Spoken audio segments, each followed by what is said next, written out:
This movie is straight up intense, the kind that grabs you by the collar and doesn't let go. You have to check it out. It follows a crew of ex-military soldiers who switch from serving their country to robbing banks for a living. And not small-time stuff either. We're talking millions of dollars in a single hit, pulled off so clean the cops don't even know what happened. No alarms, no witnesses, no trail. On their latest job? Yeah, everything goes sideways. A criminal investigations unit finally cracks the case and exposes their whole operation. And once that happens, it's game on. Welcome to Den of Thieves.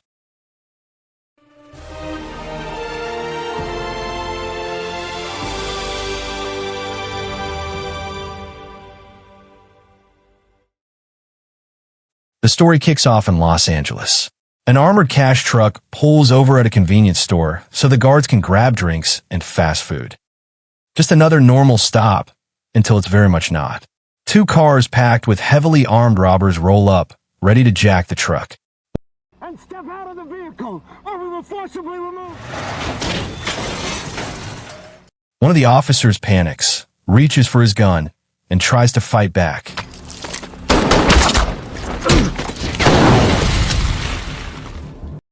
Bad move. One of the robbers shoots first, and that single gunshot flips the entire situation into madness. All hell breaks loose. The robbers start firing. The cops return fire.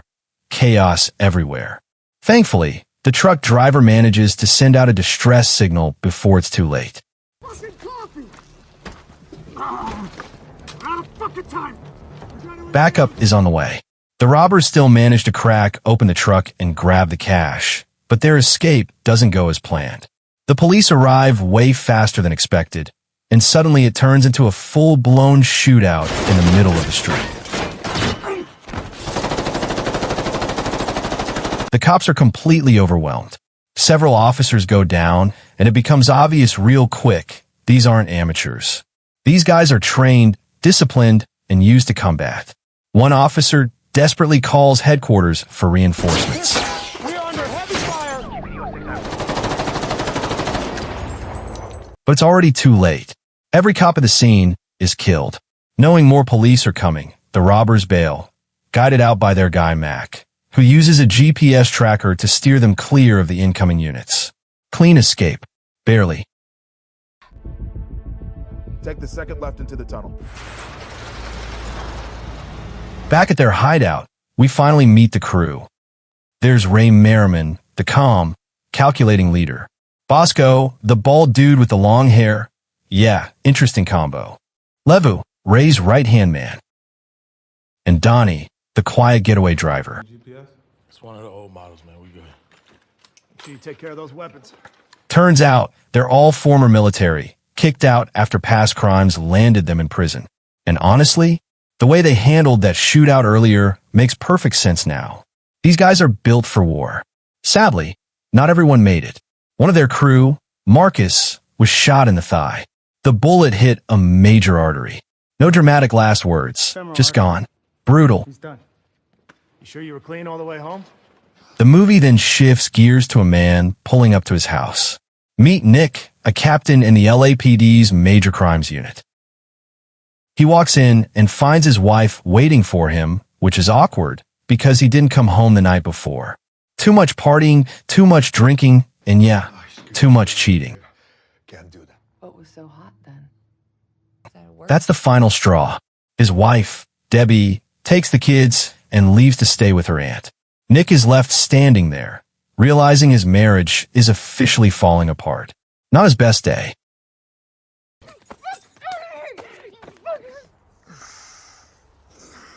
Not long after, Nick gets word about the massacre from the night before, multiple officers dead. He immediately heads to the crime scene, takes command, and orders forensic teams to pull fingerprints from the vehicle the robbers abandoned. Well, that looks like it hurts. Those are horrendous, dude. But they find nothing. Zero. The crew used bleach bombs to wipe out every trace.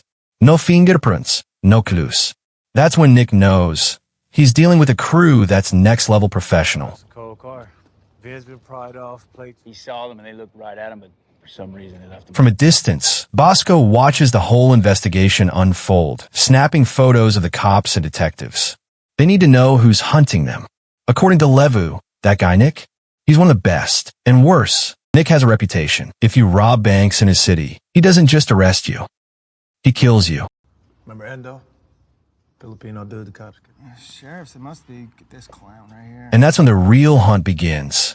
Back at LAPD headquarters, Nick calls an emergency meeting to break down the insanity from the night before. Something doesn't add up. Why would a crew that skilled hit an armored truck that wasn't even carrying cash? That's like robbing a fridge and finding only ice. Makes zero sense. One of the detectives throws out a name, Ray Merriman, a former criminal with a nasty reputation. What about Merriman? Oh, how they know? Nick clocks that immediately. Yeah, that tracks. To dig deeper, Nick decides to pay a visit to a bar called Zeho Hogbrow, where a guy named Donnie is known to work. And when Donnie clocks out, Nick doesn't exactly say hello. He straight up cracks Donnie over the head and knocks him out. Subtle police work. Donnie wakes up in a random room, confused out of his mind, only to realize he's surrounded by cops. And not just cops casually chilling with escorts like it's some weird after-party. Honestly, the vibes are unhinged. Nick tells Donnie to sit down and starts pressing him about the robbery and his connection to Ray. Sit down. You sit right there. I think y'all got me confused with somebody. He pulls out photos showing Donnie hanging around Ray, way too much for it to be just coincidence. According to Nick, Donnie is clearly part of the crew. Donnie tries to play dumb. Bad idea. Nick grabs him by the throat, Talkie now. making it very clear this is not a friendly chat. Cornered and terrified, Donnie finally cracks. He admits Ray recruited him as the getaway driver because the crew was shorthanded and because Donnie used to be a wheelman who could actually outrun the cops. I'm just the driver. Well, I thought that was relatively convincing. No small flex. Donnie flashes back and walks Nick through how it all started. One night, Bosco shows up at the bar, buys him a drink, and casually invites him to meet Ray. No pressure. Just, hey, wanna rob banks? Hey, Donnie, come here, man. He had a homie Bosco, white boy. Donnie admits he took the offer because he was broke and desperate. When he finally meets Ray, he proves himself by showing off his insane driving skills. That seals the deal. Ray brings him into the crew.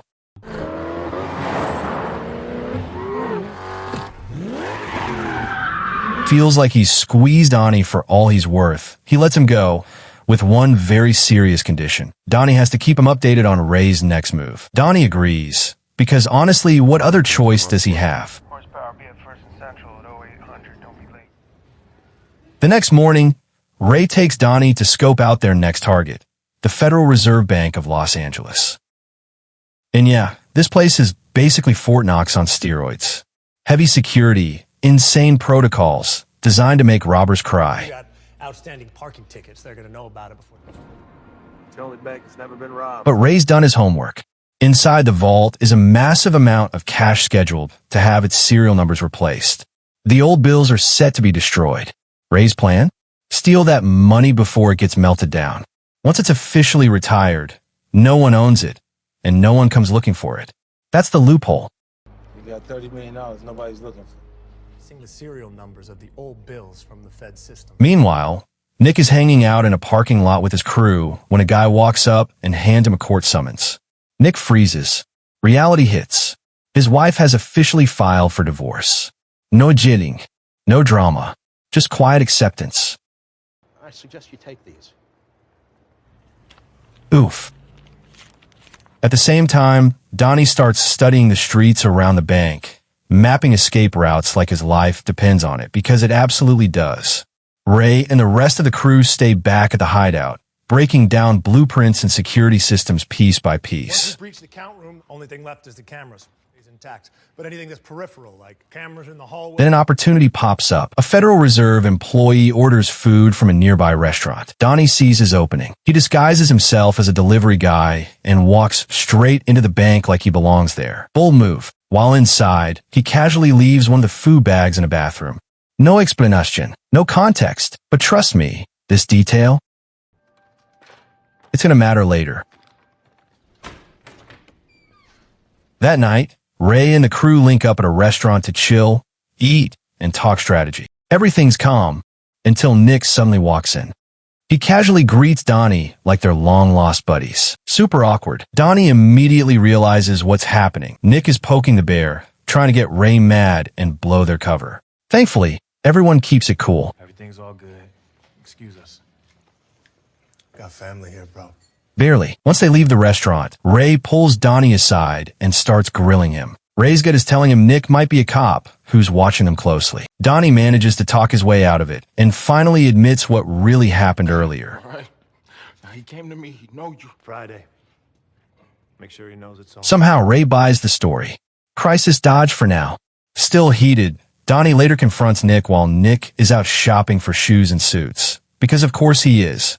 Donnie chews him out for stirring drama and putting everyone at risk. Before walking away, Donnie drops a bombshell. A massive bank robbery is going down on Friday. Better wear your best. Completely drained by the mess that is his life, Nick hits up a nightclub. The place is packed. Music blasting, women dancing on tables, full chaos mode. Nick ends up getting seduced by a woman who invites him back to her place. Sounds fun, right? Yeah, plot twist. That house belongs to Ray. And the woman? She's part of the crew. Nick just walked straight into enemy territory without realizing it.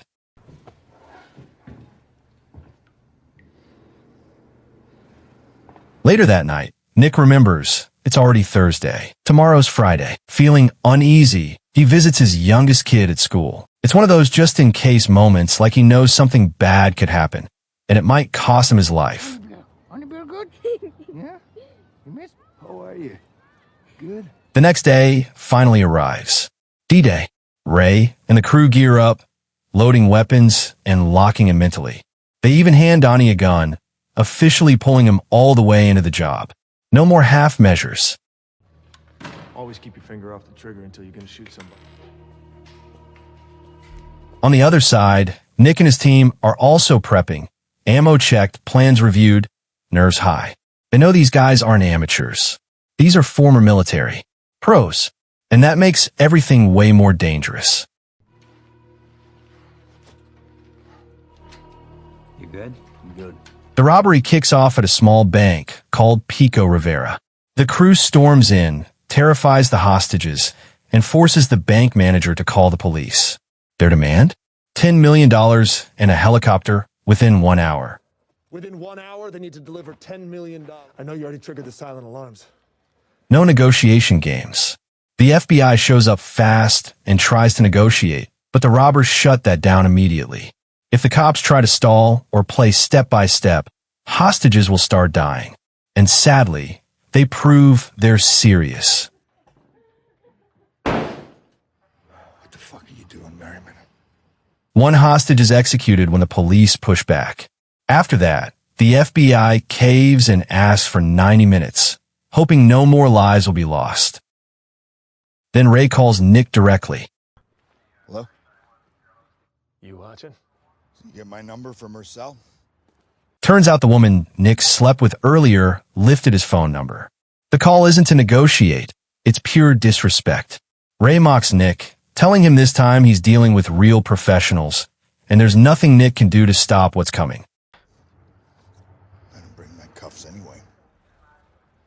So how the hell are you gonna get out of this? Cold. Elsewhere, Mac hacks into the communication line between the Federal Reserve Bank and Alameda. Around 2 p.m., a cash transfer is scheduled, money originating from Pico Rivera Bank. And that's when everything clicks. The Pico Rivera robbery? Just a distraction. The real target is the cash transfer to the Federal Reserve.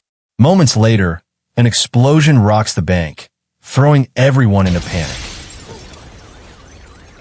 The hell with clearance. You gotta One FBI agent assumes the blast was meant to break open the vault. But Nick isn't buying it. Something feels off. He studies the building layout, acts fast, kicks open a door, and boom. The truth is revealed. A tunnel, leading straight into the sewer system. Game on. Nick, what's your location? And just like that, the crew disappears into the sewer, ghost mode activated. The cops are completely played, and the real heist officially begins. Nick, still thinking this is just about Pico Rivera, is running around trying to connect the dots like his life depends on it. Which, honestly, it does. Bad last time. Your crime scene. Pico Rivera. Nick traces the sewer path, guessing where they might pop back up. Then he spots a ladder leading to the surface, and boom, it finally hits him. This was never about the small bank. The real target is the Federal Reserve. On with LAPD Central. Tell them we're running surveillance. Meanwhile, Ray and Lever roll up to the Federal Reserve disguised as Alameda employees. They're driving the same armored truck from earlier, only now it's been fully modded to look legit. It's even loaded with the exact amount of cash Pico Rivera was supposed to deliver. New guys. Sign here. You got it. Clean. Way too clean. Outside, Bosco handles his assignment, breaking into the control room. His job is simple but deadly. Cut the power, then bring it back on at the right moment. The blackout forces a full evacuation, leaving only the surveillance crew behind.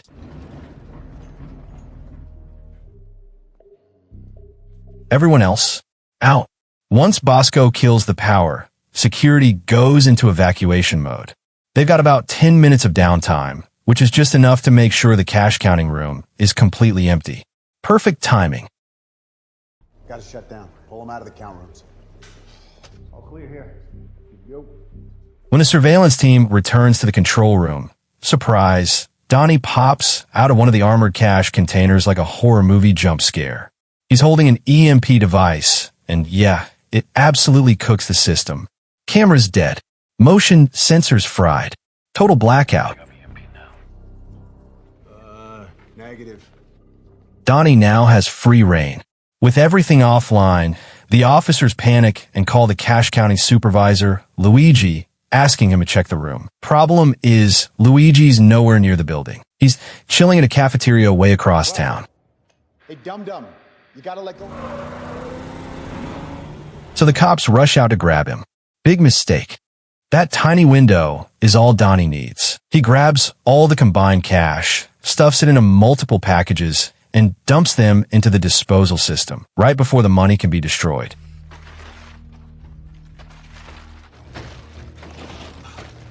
Talk about cutting it close. Once the job's done, Donnie escapes through an air duct connected to a restroom. Casual. He's even carrying a bag of fast food, the same one he planted earlier. The plan? Walk straight out pretending to be a delivery guy? Bold. Insane. Somehow works. Oh, get out of here. Thank you. Not long after, the deposit count from Pico Rivera Bank is completed, and it matches the Federal Reserve's records perfectly. No alarms. No red flags. At that point, the crew clears out and orders Bosco to stop the waste truck that just left the building. Because surprise, that's where the money is now. They intercept the truck, bounce before the police can catch on, and haul it to a dumping site. The truck gets destroyed, along with any evidence. Clean exit, or so they think. Let's go. You guys got it all? Back at the bank, Nick finally arrives and immediately arrests Donnie as he's walking away. Yeah, not clean enough. Mark witnesses the arrest and instantly realizes one of their guys just got caught. Give me the burner phone. Where the fuck is he? Southgate Alameda corridor.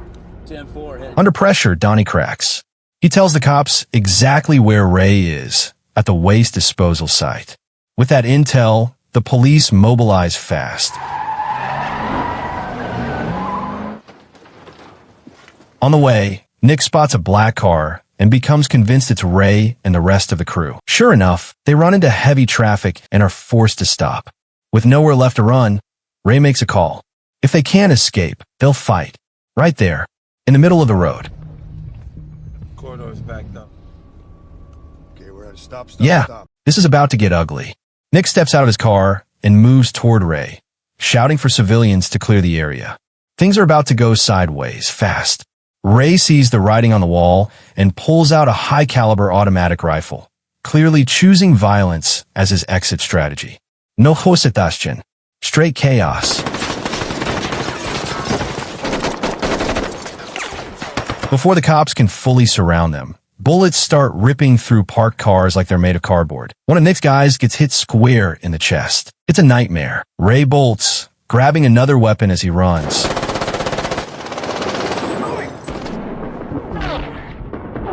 Fully committed now. Nick keeps his head cool, somehow, and orders his team to split up and take shortcuts. He knows these guys aren't street-level punks. This is military-grade madness.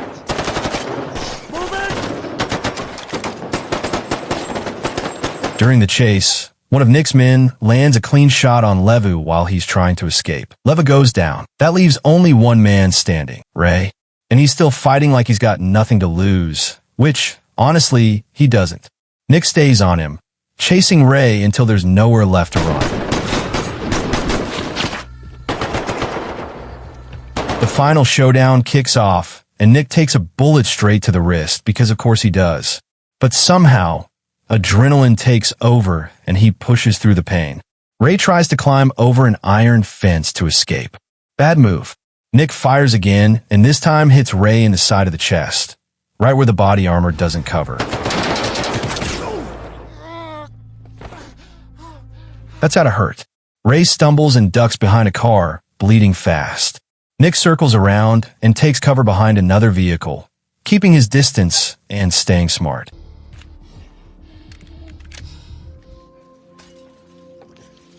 Out of options and running on pure desperation, Ray forces himself up and charges Nick while he's reloading. One last gamble, but it doesn't pay off. A bullet slams into Ray's upper chest. He drops hard onto the asphalt.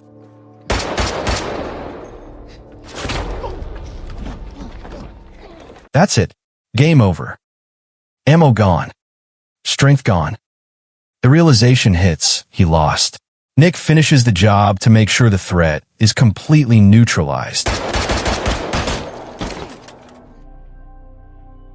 With Ray down, Nick heads back to check on Donnie, who was cuffed earlier. But surprise, Donnie is gone. And it gets worse. The bag full of stolen cash. It's literally filled with trash. Nick just stands there, stunned, realizing something doesn't add up. Was accounted for at the Fed, right? I'm sorry you lost one of your guys. Days later, a memory clicks. Nick remembers Donnie once bragging that he controlled everything in that area. That line hits different now. Nick goes back to the bar where Donnie worked, and suddenly the whole puzzle comes together. Plot twist. Donnie was the real mastermind all along. Yeah, quiet dude. Big brain. Looking back, it's clear Donnie played everyone. He betrayed Ray, secretly teamed up with Mark, and even had an inside partner at the Federal Reserve, the woman who swapped the money truck with another one filled with garbage. That's why the truck didn't have cash, only shredded, destroyed bills.